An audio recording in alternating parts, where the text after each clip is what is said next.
بسم اللہ الرحمن الرحیم۔ ذوالحجہ کا مہینہ شروع ہے اور یہ بہت ہی فضیلت اور عظمت والا مہینہ ہے۔ آپ صلی اللہ علیہ وسلم نے ذوالحجہ کی ان پہلی 10 راتوں کے بارے میں فرمایا کہ پورے سال میں کوئی نیکی کرنا اللہ تعالیٰ کو اتنا پسند نہیں جتنا نیکی کا کام کرنا ان دنوں میں اللہ تعالیٰ کو پسند ہے۔ صحابہ نے پوچھا کہ یا رسول اللہ، کیا اللہ کے راستے میں جہاد کرنا بھی اس سے افضل نہیں؟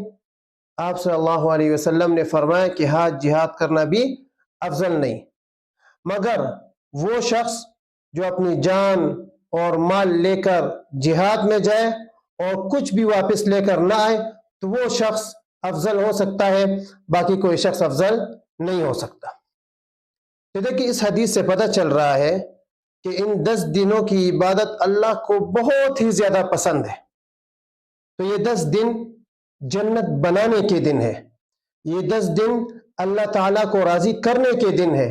تو جتنا زیادہ ہو سکے ان دنوں میں قرآن مجید کی تلاوت کرے، ذکر و اذکار کرے، نفل نمازیں پڑھے اور صدقہ اور خیرات کرے اور اپنے آپ کو گناہوں سے بچائے۔